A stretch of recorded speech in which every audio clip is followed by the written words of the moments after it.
Hello, everybody,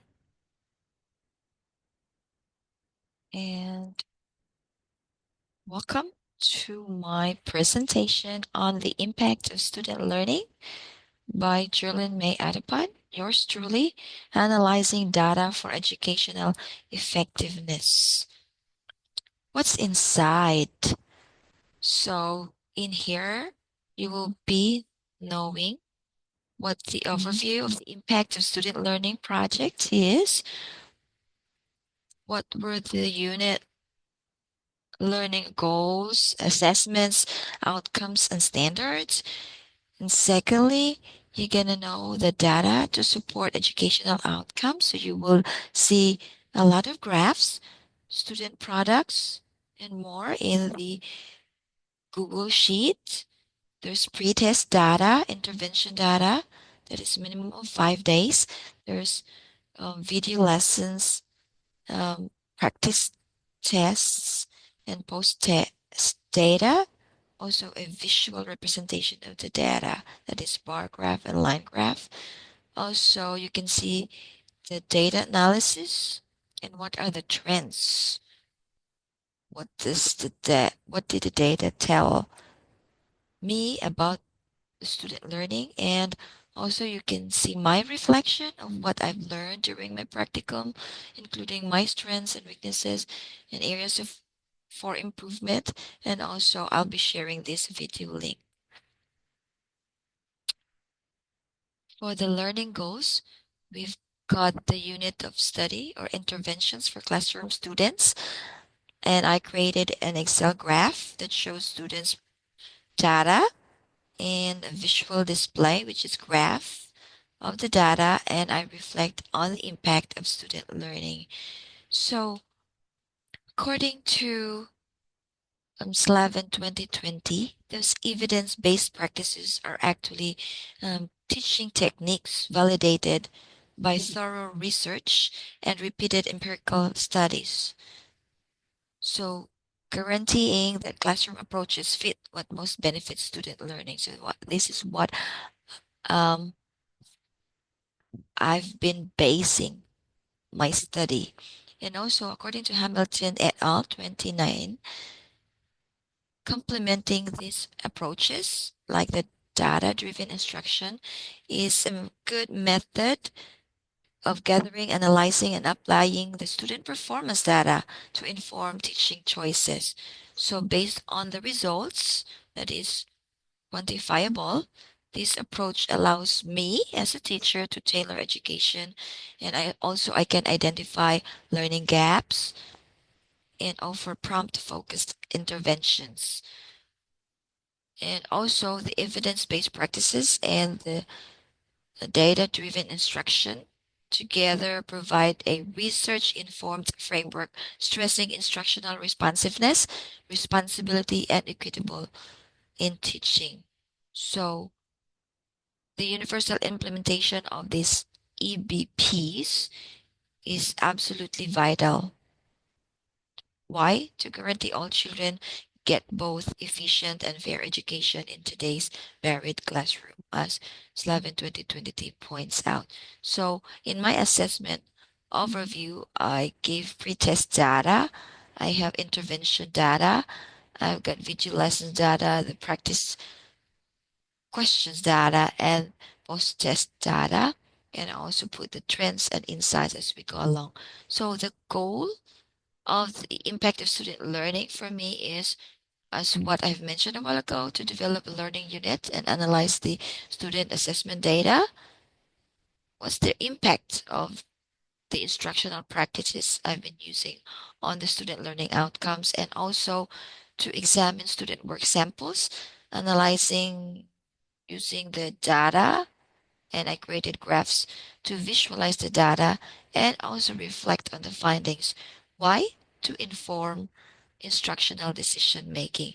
So what I did first is to make lesson plan, which is universal design for learning for 4 lessons. So we have the carrying capacity, you've got the photosynthesis, cellular respiration, and life and earth system. So the link are posted here. If you want to see each of these, you can click the link as I share this presentation to you. She requested I provided my email address at the end of this presentation, so stay tuned. What the next step I did was to give a pre-test data to assess what students already know about this topic. So there are 4 lessons, and my goal is to let my students master the science skills to prepare themselves for life skills and state tests of varying difficulty.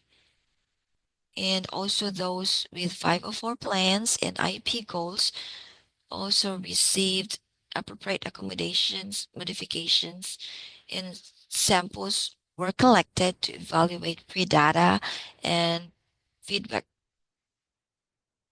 was provided for my students. I also compiled all the student initials and pre-data scores and labeled it. And I collected the work samples from the students who demonstrated low, average, and high performance on assessments. Of course, I deleted the names. I just put the initials for the inclusion of this project, and I included the assignments, projects, quizzes, or tests, and I ensure that the sample represents the student population and covers a range of performance levels. The next step I did was to teach and gave intervention. So I identified my unit goals in my lesson plan, which is in the UDL, and I conducted pre-unit assessment of those goals, which are recorded in my data in my Google Sheets. So the first goal for photosynthesis, for that first topic, I describe the role. The students will be able to describe the role of chloroplasts in photosynthesis, explain the photosynthesis formula, and identify the reactants and products, or in the standards, we call it inputs, reactants, and products, the outputs, and also understand why photosynthesis is essential for life on Earth, and take the post assessment, get at least 70% overall score. For cellular respiration, my goal was to let the students be able to describe the role of chloroplast in photosynthesis, explain the photosynthesis formula, and identify the inputs or reactants and the outputs or products, identify why photosynthesis is important for life on Earth, and take the post assessment and get at least 70% of their overall score. For carrying capacity, I made a goal for my students to define carrying capacity and explain how limiting factors affect population size, and analyze how resource availability influences population growth, and also take the post assessment and get at least 70% overall score. And for the number 4 lesson is about life and earth systems, and my goal was to let the students be able to analyze geoscience data, construct explanation using evidence from real-world case studies, develop and use models to simulate feedback loops, and evaluate the impact of human activities, also communicate scientific information, and also take the post-assessment, get at least 70% overall score. The next step is my teaching. I implemented the unit using learning strategies and intervention, and the learning strategies used was the Marzano's 9 high-yield instructional strategies and the teach like a champion strategies, and I gave interventions. I'll talk more on that later in the end of this presentation. And I took formative assessments to monitor student learning, and I did record the data on the Google Sheet. I made anecdotal notes about the unit, and it's a lot of time, effort for make for making these anecdotal notes, because I have to look at the students one by one and give some notes for what they did, what they still lacking, what are the weaknesses, what intervention do I need to do, and more of that. So based on the pre-tests, um, intervention and remediation were given as well, and then Later, post-test pretest was administered, and then the work samples were collected. So there were misconceptions, and I have posted it here. I found out during my after my pre-test results, and I put it in here, each of these four misconception and clarification, how I clarified it to the students, and my plan how to do that. And the question is if I alter my plan for assessments or lessons during the unit based. Yes, the plan for assessments and lessons was actually altered during the unit based on observations of student learning. And my change was because of upon checking about their formative checks or assessments like exit tickets, their guided questioning, it became clear to me that several of my students, particularly those with English language learners and special education students, were struggling to grasp the key vocabulary because science is a lot. There's a lot of vocabulary that are being used, and also concepts related to carrying capacity and ecosystem balance. So to address this, I had to make vocabulary, put it on the word wall and make a prayer model about that. That's from the 9 high yield instructional strategies by Marzano.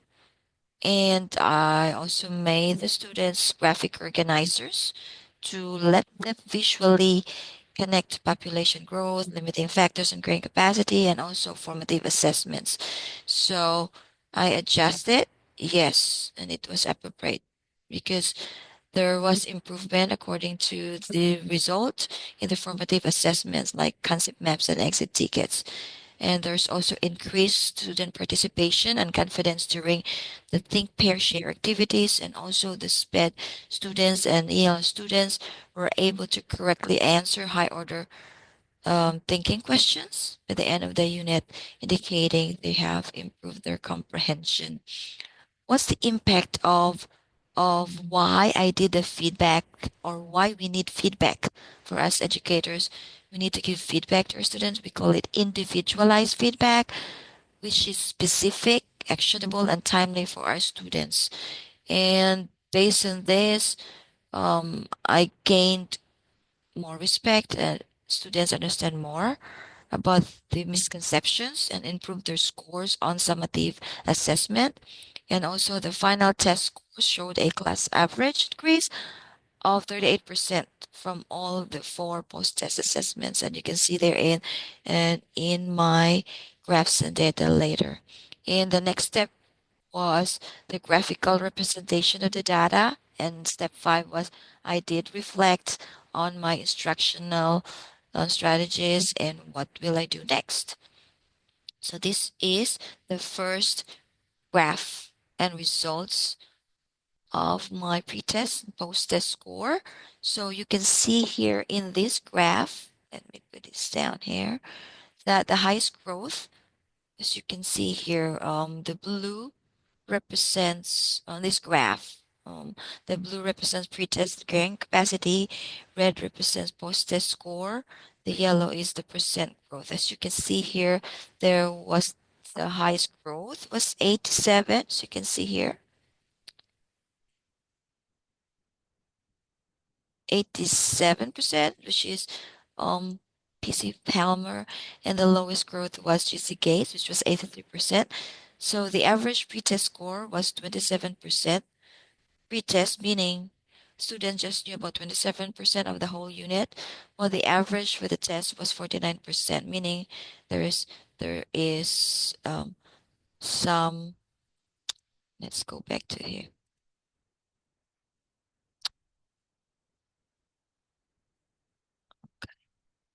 Let's go back to here.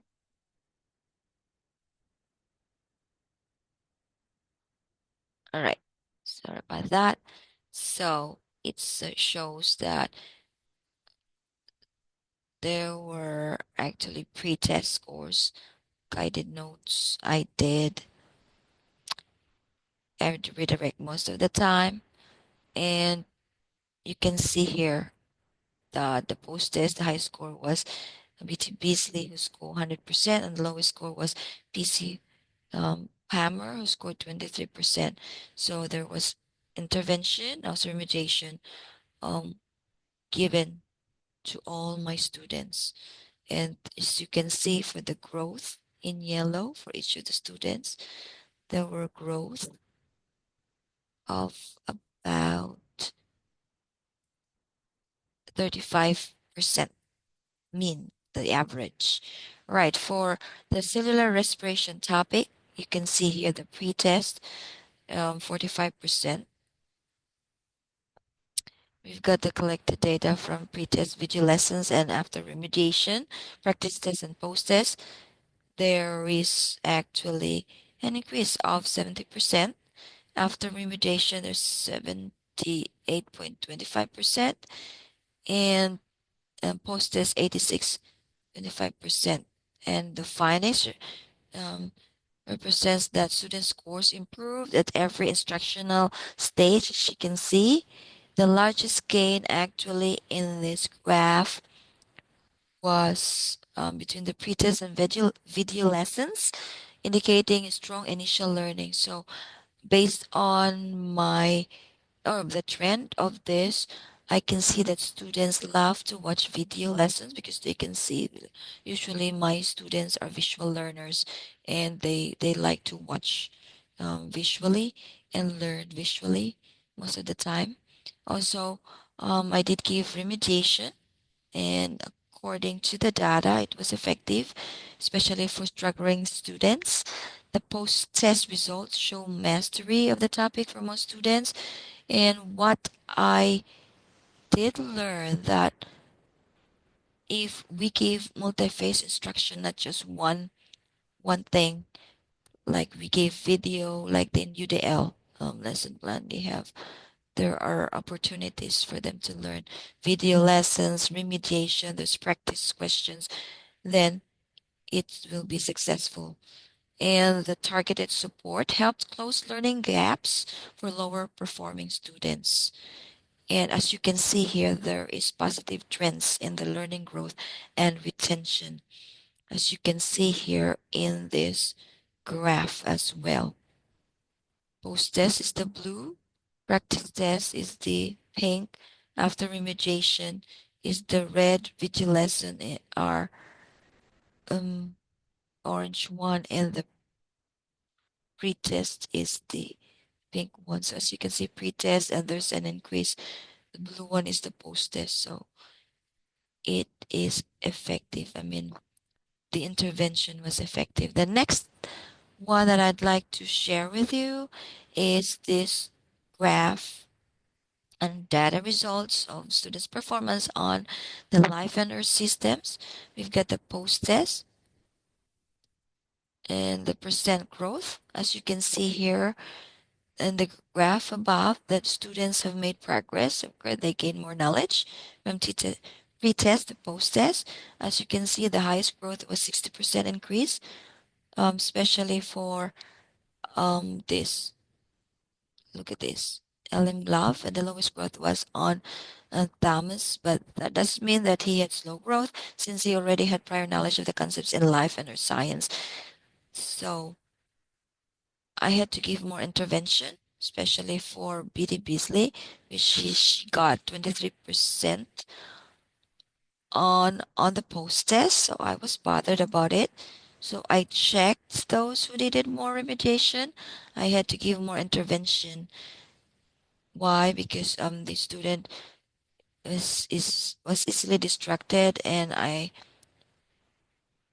did check. She didn't take the test. She did the guided notes and worksheet with my assistance. However, she also missed many days at school because she is on the cheer team, and so she misses a lot of those concepts learned. All right, so for the life and earth system, based on this multi um, things that I gave to my students, pre-test watching video lessons, practice tests, um, we've got after remediation, actually yeah, and post test. So we can see here that the low starting point, you can see here that that's the pretest score, which is for 45 45.75% or 46%, which indicates that they have limited prior knowledge. Of course, that's the pretest. And to reinforce this, we have to give video lessons, intervention, remediation. And so the practice test scores rose to 79%. So practice test scores are also important based on my experience on the data as well here, because they can engage actively and repeat practice, like according to the laws of learning by Thorndike, um, law of repetition, keeps repeating those concepts learned so they can remember it. Of course, you have to be ready in the lesson, law of readiness, and all those. And effective remediation, yes, if after remediation, I also found out in my data that the scores increased to 84%, showing that the value of targeted reteaching for starting learners was a success, and they achieved their mastery because the data shows that there's the average 88%, meaning the students meet or met or exceeded proficiency in the topic. So after also watching the video lessons, as you can see in this graph, the class average jumped to 69.75%, showing strong gains through direct instruction. And as you can see in the trend, each phase of instruction contributed to consistent and measurable improvement in student learning.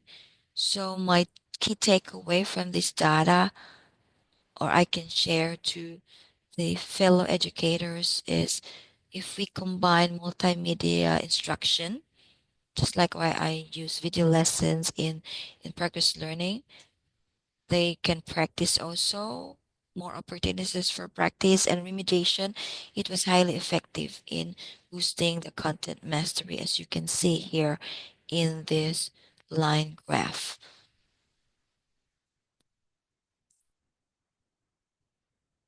Right, thank you.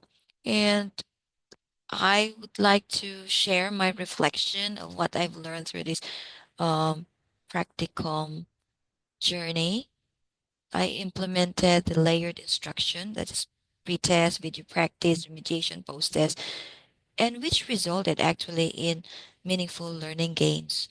And I used data-driven teaching or instruction, which helped me identify which students needed additional support. I also use graphs and Google Sheets to track their students' progress and improves my ability actually to monitor trends and also make timely instructional decisions. My weakness in doing this is that, my weaknesses were some lower performing students still lagged slightly behind, showing I need to personalize remediation more deeply. And on the digital lessons, some students may benefit from more hands-on or collaborative activities and paperwork too. So for my improvement, I in these four lessons and based on my data, I have to incorporate formative checkpoints more frequently before the post test to catch misunderstanding earlier. And also for my instructional methods, I need to diversify, which include inquiry-based and peer-supported learning. So peers can teach each other, peer teaching, alongside with the video contents. And I had to refine the use of my Google Sheet tools to support my real-time data collection and analysis. I am so grateful I was able to do this, and I promised a while ago that I'll be sharing you the Masada's 9 high-yield instructional strategies I actually use. So the first thing here on the Masada's 9 high yield instructional strategies was to identify similarities and differences. Why? Because it yields about 45 percentile gain.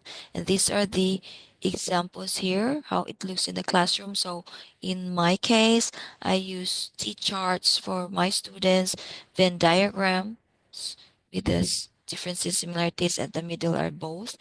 What are those? And to classify analogies and all of these um, fellow educators are so helpful. The link is here.